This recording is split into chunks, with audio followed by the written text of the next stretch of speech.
Aujourd'hui, réfléchissons à l'importance et au pouvoir du mot dans nos vies.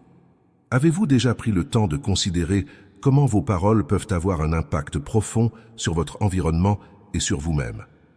La manière dont nous utilisons notre langage peut édifier, consoler et enrichir les autres, mais aussi blesser et détruire. C'est pourquoi il est vital d'apprendre à contrôler nos paroles, en permettant à l'Esprit Saint de guider notre manière de parler. Le mot est un outil puissant. Dans la création de l'univers, Dieu a prononcé le mot pour donner vie à tout. Ce pouvoir créatif est également présent, bien que partiellement, en nous. Les paroles négatives peuvent apporter des éléments destructeurs, tandis que les paroles positives et créatives, fondées sur la puissance de Dieu, produisent des résultats constructifs. La Bible nous enseigne sur le pouvoir de la langue. Dans Proverbes chapitre 18, verset 21, nous lisons que la mort et la vie sont au pouvoir de la langue. Jacques 3 compare la langue à un feu capable de contaminer tout le cours de notre vie. Ces métaphores nous rappellent l'importance de soumettre nos paroles au contrôle de Dieu et de l'Esprit Saint. L'Esprit Saint est le meilleur guide pour savoir quoi dire et quand le dire. Dieu est satisfait lorsque nos paroles vivifient, fortifient et enrichissent les autres. La Bible nous enseigne également que le silence est une sagesse et que parler moins peut être une vertu. L'autorité de la parole est obtenue par l'intermédiaire de l'Esprit Saint. Lorsque la parole de Dieu et la prière transforment notre langage en un élément de la dimension divine. Son pouvoir créatif et productif peut transformer nos vies à travers un langage céleste. Il est crucial de prononcer des paroles d'espoir et de libérer la pensée créative par la confession du mot « oui, je peux ». Souvent, nous entendons des phrases comme « la vie est difficile » ou « je n'ai pas la force d'aller de l'avant ». Il est vrai que la réalité peut être dure, mais beaucoup souffrent d'une maladie appelée « je ne peux pas ». Ce virus mental conduit à une mort mentale, empêchant la personne d'expérimenter un miracle créatif. La vie et la mort sont au pouvoir de la langue, et ceux qui souffrent de cette maladie ne pourront jamais vivre un miracle créatif. Dieu a créé les cieux et la terre. Jésus a pris sur lui le péché, la maladie et la malédiction sur la croix. L'Esprit Saint, le Consolateur, est avec nous. Alors pourquoi continuer à penser que nous ne pouvons pas surmonter les afflictions et les adversités? Jésus a dit que tout est possible pour celui qui croit. Nous devons changer notre confession et éliminer le « je ne peux pas » de notre vocabulaire. Nous devons confesser « oui, je peux » et nous lever malgré les circonstances. Un exemple puissant est celui du pasteur Yon Cho, qui a fondé une église dans l'un des pays les plus pauvres du monde. Malgré la soif et les difficultés financières auxquelles il a dû faire face, il a persévéré et surmonté les adversités par la foi et la confession positive. À la fin de cette vidéo, je vous invite à rester avec nous pour recevoir une prière spéciale, demandant que vos paroles soient guidées par l'Esprit Saint et deviennent un outil puissant de transformation et de bénédiction dans votre vie et dans votre environnement. Êtes-vous prêt à apprendre comment la parole peut être une force créative et transformative? Marchons ensemble dans ce voyage de découverte et de transformation. Le pasteur Yon Cho et sa congrégation ont transformé leur situation grâce à la confession de la parole. Leur foi et leur confession créative ont abouti à la croissance significative de l'Église. Ainsi, nous devons changer notre façon de parler et de confesser, car Dieu nous revêtira de l'autorité de sa parole et accomplira de grands miracles dans nos vies, transformant les circonstances de désespoir en situations positives. Votre vie sera transformée et votre nation sera impactée. Il est essentiel de libérer votre foi à travers la confession de la parole. La parole est un élément clé dans la guerre spirituelle. Ne cessez jamais de confesser spécifiquement pour voir des transformations. Le pasteur Stan Jones, missionnaire en Inde, est connu pour sa foi positive. Il a vécu une vie saine jusqu'à l'âge de 89 ans, lorsqu'il a été paralysé pendant des mois, incapable de bouger ou de parler. Un jour, il a demandé à une infirmière de parler pour lui et de dire « Au nom de Jésus de Nazareth, lève-toi ». En raison de sa paralysie, il a demandé à une autre infirmière de faire cette confession de foi à sa place. Chaque fois qu'une infirmière venait voir le pasteur Jones, il disait « Au nom de Jésus, lève-toi » et le pasteur répondait « Amen ». Bien que certains se moquaient de cette confession, le pasteur savait combien elle était puissante. Un jour, accompagné de quelques infirmières, il est monté sur le mont Himalaya et avec leur aide, Il a confessé « Au nom de Jésus de Nazareth, lève-toi ». En peu de temps, Jones a été complètement guéri de sa paralysie. Voici le pouvoir de la confession de la parole. Il est crucial de libérer la foi à travers la confession verbale. La maladie appartient à la 3e dimension, tandis que la confession appartient à la 4e dimension. Mes frères et sœurs, il est essentiel de transmettre la parole de foi et de communiquer cette foi aux autres, car cette confession transforme les ténèbres en lumière, la mort en vie, le vide en réalité. Maintenant, vous pouvez voir à quel point il est important de concevoir des rêves, de prier avec foi et de confesser la parole. Notre foi est la puissance qui provoque une transformation créative dans notre vie. La confession de la parole est ce qui libère notre foi. Nous devons parler avec nos lèvres que nous sommes sauvés. Dans Romains chapitre 10, versets 9 et 10, il est écrit « Si tu confesses de ta bouche le Seigneur Jésus, et si tu crois dans ton cœur que Dieu l'a ressuscité des morts, tu seras sauvé. Car c'est en croyant du cœur qu'on parvient à la justice, et c'est en confessant de la bouche qu'on parvient au salut. » Cela signifie que l'attitude de croire dans son cœur est suffisante pour atteindre le salut. Il est nécessaire de confesser et de recevoir Christ comme notre Sauveur pour obtenir le salut, car c'est la parole qui produit un miracle créatif. Matthieu chapitre 10, versets 32 et 33 déclare « Quiconque donc me confessera devant les hommes, je le confesserai aussi devant mon Père qui est dans les cieux. Mais quiconque me reniera devant les hommes, je le renierai aussi devant mon Père qui est dans les cieux. » Écoutez attentivement le témoignage d'un membre de mon Église. Il y a quelques années, Sœur June a soudainement souri. Au début, on pensait que c'était un symptôme de la grippe, mais elle est finalement tombée dans le coma pendant 9 jours. Les médecins ont diagnostiqué un cancer lymphatique terminal. June a commencé à se repentir de ses erreurs et péchés, demandant à Dieu une nouvelle chance de le servir. Les traitements chimiques n'ont pas donné de résultats positifs, ce qui a obligé le médecin à informer la famille de préparer ses funérailles. Cependant, notre chère sœur June n'a pas abandonné. Elle écoutait des messages audio, priait, et lors d'une de ses prédications, elle a entendu le pasteur dire « Ô mort, où est ton aiguillon? Ô sépulcre, où est ta victoire ?» 1 Corinthiens chapitre 15, verset 55. Cette phrase a profondément touché son cœur et elle a commencé à engager une lutte spirituelle, confessant par la foi. Au nom de Jésus-Christ, la mort est vaincue par le sang de Jésus. Mort, tu fuiras au nom de Jésus. Chaque fois qu'une infirmière venait lui donner une injection, sœur June confessait « J'ai été guérie par les plaies de Jésus ». Quelques jours plus tard, lors d'un événement évangélique, elle a ressenti la chaleur du Saint-Esprit qui a confirmé sa guérison. À l'hôpital, avec une grande joie, les médecins n'ont trouvé aucun cancer dans les examens et ont reconnu que c'était un miracle. Son mari incrédule et toute sa famille ont également accepté Jésus comme sauveur. Ainsi, frères et sœurs, la confession de foi est puissante et transforme des vies. Confessons avec nos lèvres et croyons dans nos cœurs, afin de pouvoir témoigner des miracles de Dieu dans nos vies. Que notre parole soit toujours guidée par le Saint-Esprit, apportant bénédiction et transformation pour nous et pour ceux qui nous entourent. Alléluia, frères et sœurs. La confession de la parole est puissante. Là, le chrétien se distingue de l'incrédule, car il peut combattre la mort, tandis que l'incrédule n'a pas les armes pour la contrer. Notre arme, en tant que chrétien, n'est autre que la parole de Dieu, l'épée de l'Esprit Saint. C'est par la parole que nous pouvons remporter la victoire, en ordonnant par la foi. Lorsque vous avez une requête spécifique à faire, c'est le moment de commencer à prier et à ordonner par la foi, en ayant toujours confiance que Dieu vous donnera la réponse véritable. Dites, « Dieu le Père, je te remercie de m'écouter et d'accomplir ton œuvre. Merci pour ma guérison et pour le salut de ma famille. Maintenant, il est temps d'ordonner que ce qui n'est pas devienne comme s'il était et de commander à la montagne de se déplacer et de se jeter dans la mer. Dites, « Maladie, va-t'en, incrédulité, va-t'en, malédiction, va-t'en, pauvreté, va-t'en et ne reviens jamais. » Dieu commence à agir lorsque nous ordonnons par la foi.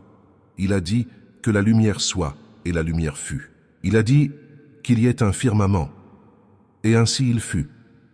Il a rassemblé les eaux sous le ciel en un seul lieu, et la terre sèche apparut.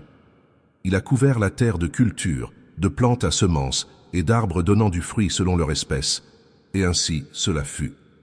Le Seigneur Jésus accomplit aussi son œuvre en donnant des ordres par sa parole. Tes péchés te sont pardonnés. Prends ton lit et rentre chez toi. Et Lazare sort dehors. C'est par la voie de commandement qu'un miracle créatif s'est produit. La prière seule ne produit pas de miracle créatif. Une fois que vous avez la certitude que votre prière a été exaucée, vous devez confesser que ce qui n'est pas soit comme s'il était et ordonner que la maladie quitte votre famille. Commencez à vous rassembler à l'Église. Le travail viendra, la bénédiction viendra, la gloire viendra. Souvenez-vous qu'il peut y avoir une différence de temps entre la foi et la manifestation du miracle. Si vous croyez, confessez et ordonnez simplement, vous surmonterez l'espace et le temps qui séparent ce que vous confessez de ce qui sera fait. Même si vous ne le voyez pas immédiatement, continuez à lutter chaque jour contre les forces démoniaques. 1 Pierre 5,8 nous met en garde. Soyez sobres, veillez.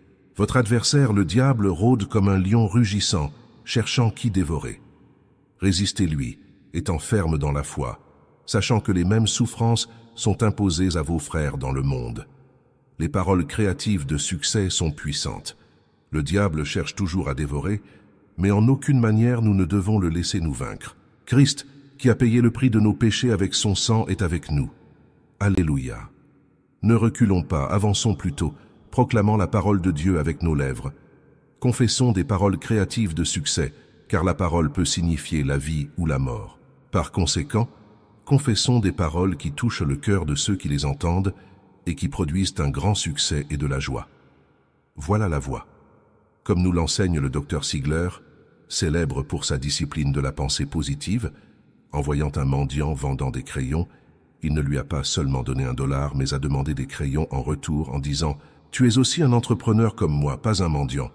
Les paroles du Dr Sigler ont impacté le mendiant, qui est devenu un entrepreneur prospère. « Je ne suis pas un mendiant », disait-il. « Je suis un entrepreneur qui vend des crayons. » L'impact des paroles a transformé son image de soi et sa foi, le conduisant au succès.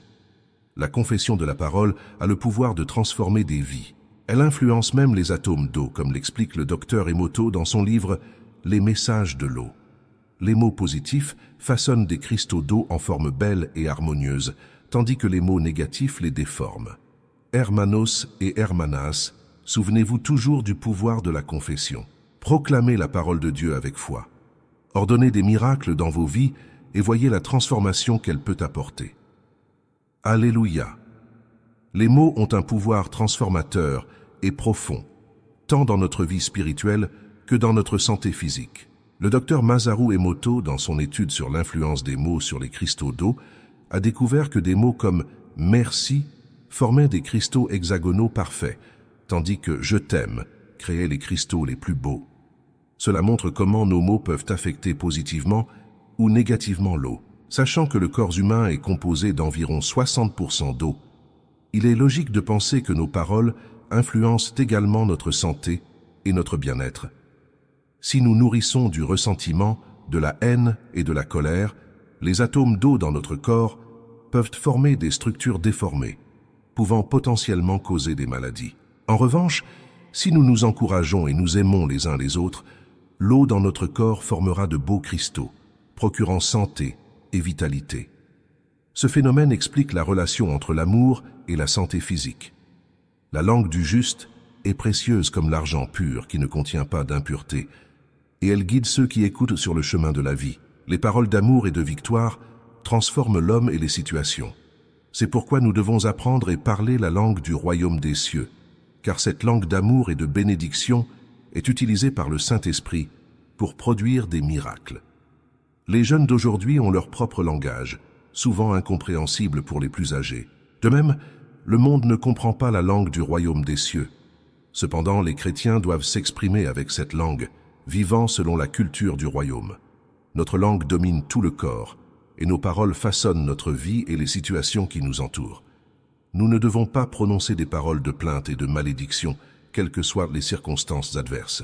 Au contraire, plus les situations sont difficiles, plus nous devons confesser des paroles d'amour et de victoire, permettant ainsi au Saint-Esprit d'utiliser notre langue pour produire des miracles. La confession verbale est essentielle, car les paroles qui sortent de notre bouche donnent forme à notre vie. Le Saint-Esprit guide une vie sans murmure, plainte ni lamentation. Lorsqu'il descend sur nous, il nous fait parler en langue, produisant de grands miracles. Nous devons être des chrétiens qui parlent la langue du royaume des cieux, menant une vie de louange et de gratitude. La Bible affirme en Matthieu chapitre 13, verset 12, « Car on donnera à celui qui a, et il sera dans l'abondance, mais à celui qui n'a pas, on ôtera même ce qu'il a. » Cela signifie que si nous disons que nous n'avons pas, même le peu que nous avons nous sera enlevé. Mais si nous croyons que nous avons et glorifions Dieu, il nous donnera encore davantage en abondance. Psaume chapitre 22, verset 3, nous dit que Dieu habite parmi les louanges de son peuple. Là où il habite, toute turbulence sera dissipée. C'est pourquoi la Bible nous enseigne à rendre grâce en toutes circonstances. La confession de la parole est extrêmement importante, car elle a le pouvoir de manifester ce qui a été dit dans la réalité physique. Nous devons confesser nos rêves avec courage et embrasser le rêve de l'Évangile, visualisant la croix et renforçant notre foi en Christ. En Christ, j'ai été pardonné et justifié par la foi. Le royaume des cieux s'est approché et le Saint-Esprit demeure en moi grâce à l'amour de Dieu, qui a guéri à la fois les maladies émotionnelles et physiques. Parlons toujours des paroles de vie, d'amour et de victoire, en confiance que nos confessions, guidées par le Saint-Esprit, transformeront nos vies et celles de ceux qui nous entourent. La vie abondante près des eaux tranquilles, comme décrite dans le psaume 23, est possible à travers l'évangile du salut et de la prospérité. Lorsque nous convertissons notre foi en réalité, nous faisons un pas essentiel vers l'atteinte de cette vie. La foi se manifeste lorsqu'elle entre en action et est récompensée, même face aux adversités.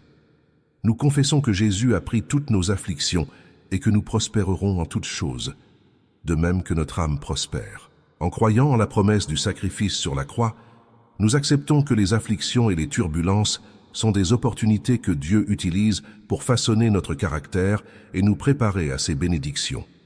Les adversités présentes anticipent la récompense future. La parole est un élément de la 4e dimension qui reflète notre réalité quotidienne, manifestant notre mentalité, notre foi et nos rêves. Le Proverbe chapitre 6, verset 2 nous rappelle que nous sommes liés par nos paroles. Tu es enlacé par les paroles de ta bouche. Jésus a également dit que nous rendrons compte de chaque parole oiseuse au jour du jugement, et que par nos paroles, nous serons justifiés ou condamnés. Matthieu chapitre 12, versets 36 et 37. Dieu juge l'homme parce que ses lèvres prononcent. Romains chapitre 8, verset 6, nous enseigne que la mentalité de la chair est la mort, mais que la mentalité de l'esprit est vie et paix. Notre esprit peut être concentré sur les désirs de la chair ou sur ceux de l'esprit. Vivre selon l'esprit implique de penser à ce que l'esprit désire. La vie et la mort résident dans le pouvoir de la pensée. Ceux qui croient en la possibilité de succès ont plus de chances de l'atteindre. Notre pensée influence notre attitude et notre capacité à surmonter les défis. Un exemple inspirant est celui de Roger Bannister, qui en 1954 est devenu le premier athlète à courir 1 mile en moins de 4 minutes. Sa croyance dans le possible a brisé une barrière mentale que d'autres athlètes ont également commencé à surmonter, montrant que la mentalité peut changer la réalité physique. La mentalité n'influence pas seulement la performance sportive, mais aussi la santé physique. Une personne atteinte de cancer qui entretient des pensées positives et pleines d'espoir a plus de chances de survivre que quelqu'un qui se laisse aller à des pensées négatives. La mentalité est un élément de la 4e dimension qui façonne notre réalité physique. Pensez comme Dieu pense. Méditez sur la parole de Dieu pour aligner votre esprit avec ses pensées. Confessez positivement. Utilisez vos paroles pour déclarer la vie, la bénédiction et la victoire. Visualisez vos rêves, imaginez vos objectifs et visualisez comment les atteindre. Agissez avec foi. Faites des pas concrets vers vos objectifs en ayant confiance que Dieu guidera vos actions. La confession de la parole est fondamentale pour transformer notre vie. Nos paroles peuvent revitaliser et embellir notre existence, tout comme elles le font avec les cristaux d'eau. Lorsque nous prononçons des paroles de vie, d'amour et de victoire, nous invitons le Saint-Esprit à agir puissamment en nous. En changeant notre mentalité et nos confessions, nous pouvons expérimenter la vie abondante que Dieu a promise. La vie abondante près des eaux tranquilles, comme décrite dans le psaume 23, est possible à travers l'évangile du salut et de la prospérité. Lorsque nous convertissons notre foi en réalité, nous faisons un pas essentiel vers l'atteinte de cette vie. La foi se manifeste lorsqu'elle entre en action et est récompensée, même face aux adversités. Nous confessons que Jésus a pris toutes nos afflictions et que nous prospérerons en toutes choses, de même que notre âme prospère. En croyant en la promesse du sacrifice sur la croix, nous acceptons que les afflictions et les turbulences sont des opportunités que Dieu utilise pour façonner notre caractère et nous préparer à ses bénédictions. Les adversités présentes anticipent la récompense future. La parole est un élément de la 4e dimension qui reflète notre réalité quotidienne, manifestant notre mentalité, notre foi et nos rêves. Le livre des Proverbes, chapitre 6, verset 2, nous rappelle que nous sommes pris au piège par nos paroles. Tu es pris par les paroles de ta bouche. Jésus a également dit que nous rendrons compte de chaque parole inutile au jour du jugement, et que par nos paroles, nous serons justifiés ou condamnés. Matthieu, chapitre 12, versets 36 et 37. Dieu juge l'homme selon ce que ses lèvres prononcent. La mentalité n'influence pas seulement la performance sportive, mais aussi la santé physique. Une personne atteinte de cancer qui maintient des pensées positives et pleines d'espoir a plus de chances de survivre que quelqu'un qui se laisse aller à des pensées négatives. La mentalité est un élément de la 4e dimension qui détermine la 3e dimension, en façonnant notre réalité physique. Premièrement, pensez comme Dieu pense par la méditation de sa parole. Deuxièmement, examinez et évaluez votre mentalité. Troisièmement, repentez-vous et changez votre mentalité par la prière. Quatrièmement, reconnaissez que la mentalité influence les émotions, l'attitude et le corps physique. La pensée positive est un élément de la 4e dimension, mais elle n'est pas une solution magique à tous nos problèmes. Une mentalité forte repose sur la parole, l'esprit et nos prières. La parole et la prière inspirées par le Saint-Esprit sont des éléments puissants qui transforment les circonstances de la 3e dimension. Il est crucial de voir les choses d'un point de vue positif plutôt que négatif pour parvenir à de nouvelles alternatives et décisions. Nous devons chercher à avoir une mentalité soumise à Dieu plutôt qu'une mentalité humaine. Appliquez la parole de Dieu à votre mentalité et à votre conscience, car elle a un pouvoir immense. Jésus a utilisé la parole pour vaincre la tentation dans le désert, et une transformation extraordinaire a eu lieu dans sa vie.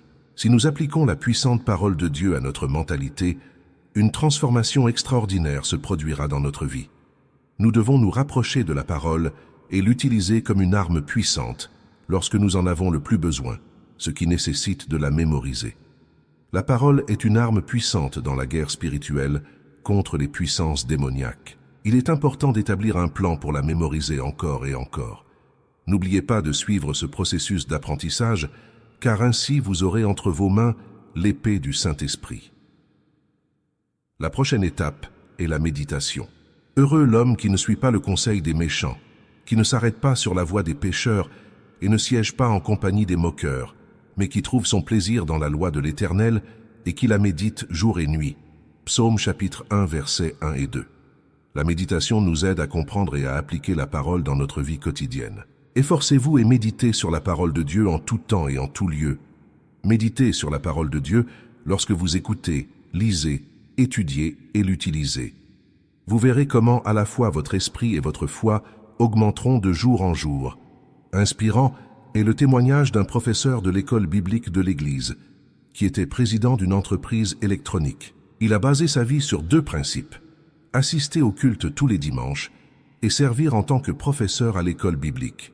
En conséquence, il a quitté son emploi à plein temps, y compris les dimanches, et a ouvert sa propre entreprise.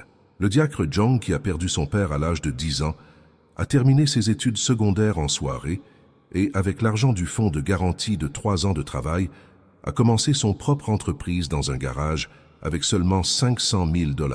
Malgré la pression constante et des moments de profonde dépression, il a entendu une voix lui disant de ne pas se laisser tromper par les mensonges et les vanités qui l'entouraient, mais de s'accrocher à Dieu avec une foi absolue. Cette parole l'a aidé à surmonter la dépression, l'anxiété et la détresse.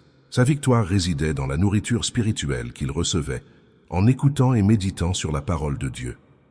Il n'a jamais cessé d'assister aux cultes à l'Église, ni de se donner au maximum pour servir à l'école biblique, donner la dîme et contribuer aux missions. Il a offert des bourses d'études à plusieurs étudiants de l'école biblique pour poursuivre leurs études. Aujourd'hui, cet homme est président d'une des meilleures entreprises dans la catégorie des petites entreprises, avec plusieurs succursales à l'échelle nationale et un profit annuel de 100 millions de dollars. La clé de cette transformation n'était pas le fruit du hasard. La source de la bénédiction réside dans le maintien d'une mentalité et d'une vie conforme à la parole de Dieu. La mentalité qui ressemble à la parole de Dieu est comme un ballon de rugby, dont la trajectoire est incertaine en raison du mélange d'intellect, d'émotion et de volonté.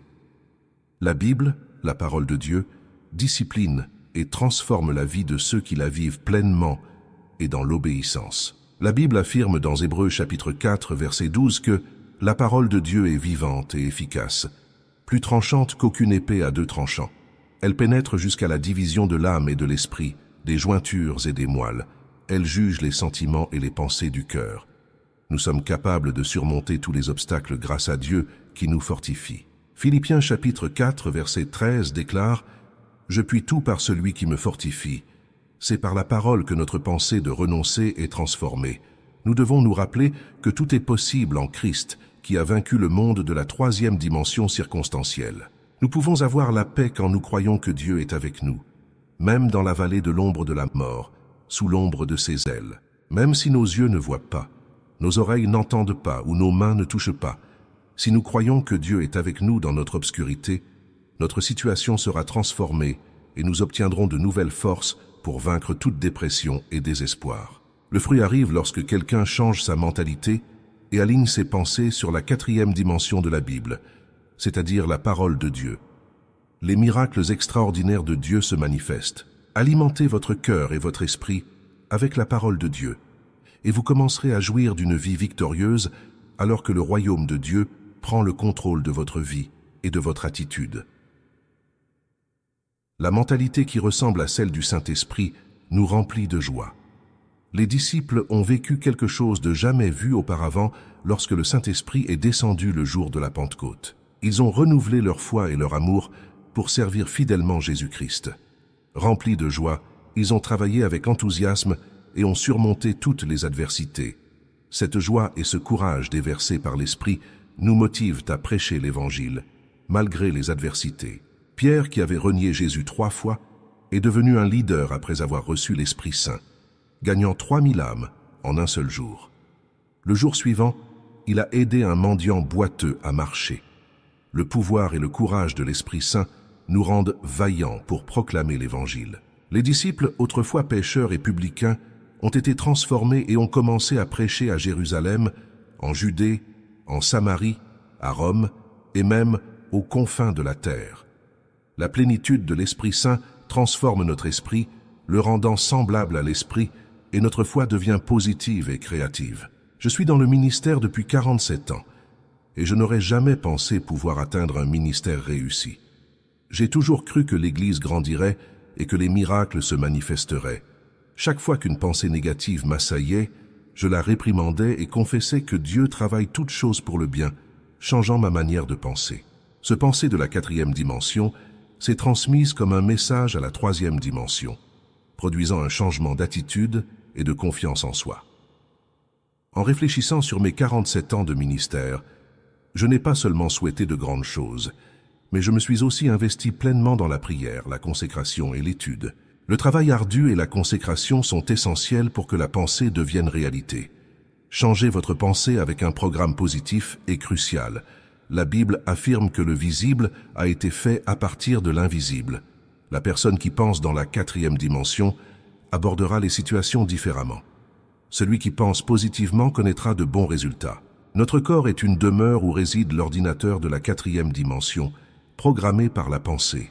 Les pensées positives influenceront la troisième dimension, produisant satisfaction, vitalité et énergie. Avoir une attitude affirmée est essentiel. Nous ne devons pas permettre que nos lèvres confessent le contraire. Une personne active dit toujours c'est possible. Tout est possible pour celui qui croit. Cette mentalité se caractérise par la foi et la conviction qu'elle réussira. Établir des objectifs et commencer à travailler est crucial. Ne vous découragez pas si vous trébuchez. Même si vous tombez 7 fois, relevez-vous à nouveau. Seigneur Dieu, en concluant cette réflexion, nous élevons nos cœurs vers toi. Nous reconnaissons que souvent nous permettons au « je ne peux pas » de dominer nos esprits et nos langues, oubliant le pouvoir transformateur de ta parole. Tu es le Créateur des cieux et de la terre, et à travers Jésus-Christ, tu as porté nos péchés, nos maladies et nos malédictions sur la croix. Pardonne-nous, Seigneur, pour parfois douter de ta puissance dans nos vies.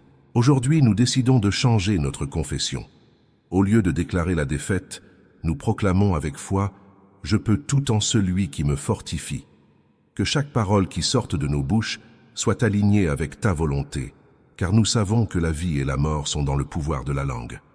Nous te demandons, Seigneur, de nous revêtir de l'autorité de ton Saint-Esprit.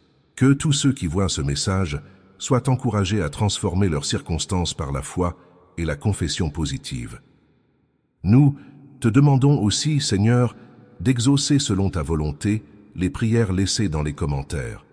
Tu connais chaque besoin et tu es capable d'opérer des miracles là où règne le désespoir. Fortifie ceux qui font face aux afflictions et aux adversités, leur permettant d'expérimenter ta puissante intervention dans leur vie. Au nom de Jésus, nous croyons et confessons ces paroles, confiant que tu es fidèle pour accomplir tout ce que tu promets. Au nom de Jésus, Amen. Si ce message a été significatif et a apporté une réalité spirituelle dans votre vie, partagez votre expérience pour que nous soyons édifiés. Vérifiez si vous êtes inscrits et partagez avec vos amis pour que plus de personnes soient impactées par la parole de grâce de notre Seigneur Jésus-Christ. Grâce et paix.